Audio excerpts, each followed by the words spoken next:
Hi everyone, welcome back to another episode of Bible with the Daily Dabber. Last time on Bible Chapter Z, we looked at chapter 16 of 2 Samuel. No, not 16, 15. Which was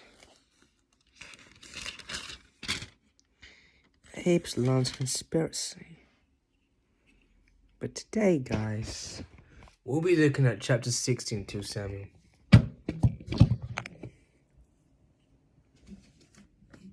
David and Ziba. When David had gone a short distance beyond the summit, there was Ziba, the steward of Mephibosheth, waiting to see him. He had a string of donkeys saddled and loaded with 200 loaves of bread, 100 cakes of raisins, 100 cakes of figs, and a skin of wine. The king asked Ziba, "Why have you brought these?" Ziba answered, "The donkeys are for the king's household to ride on. The bread and the fruit are for the men to eat, and the wine is to refresh those who become exhausted in the wilderness."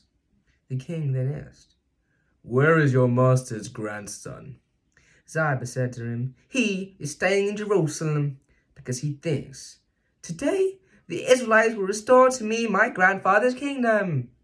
Then the king said to Ziba, "All that belonged to Mephibosheth is now yours." "I humbly bow," Ziba said.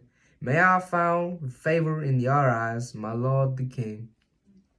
Shimei curses David. As King David approached Bahurim, a man from the same clan as Saul's family came out from there. His name was Shimei, son of Gera. And he cursed as he came out. He pelted David and all the king's officials with stones, though all the troops in the special guard were on David's right and left. As he cursed, Shimei said, Get out, you murderer, you scoundrel!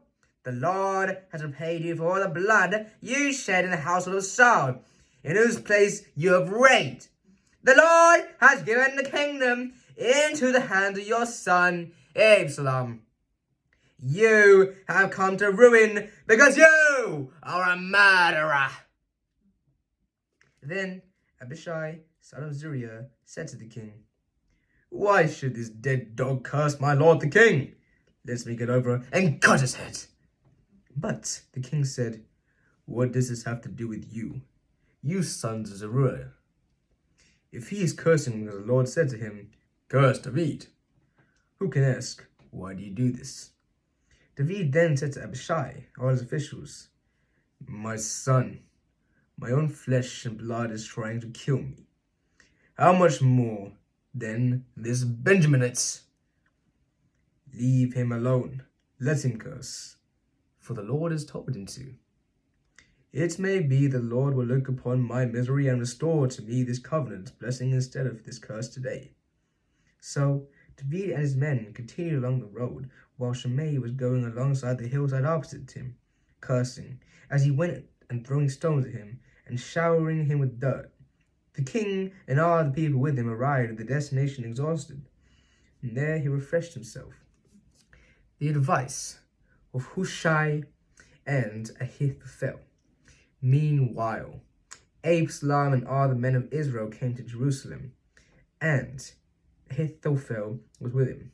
Then Hushai the Archite, David's confidant, went to Absalom and said to him, "Long live the king! Long live the king!" Absalom said to Hushai, "So, this is the love you show your friend? If he is your friend, why didn't you go with him?"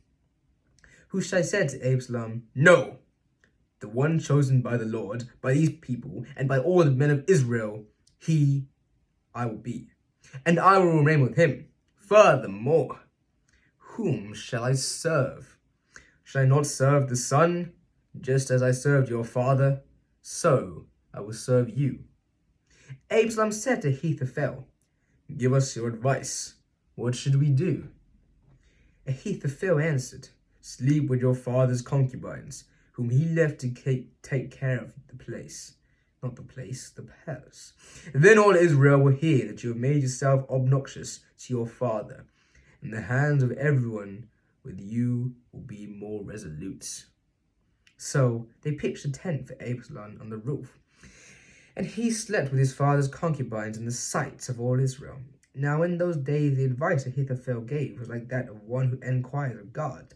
That was how both David and Absalom regarded all of Ahithophel's advice. Well, guys, thank you all for listening. It's been a pleasure, lads. That was 2 Samuel chapter 16. Next time, come back again for 2 Samuel chapter 17. I need more views. I'm getting like none. Anyways, guys, I am the Daily Dabber, and it's been a pleasure. And this is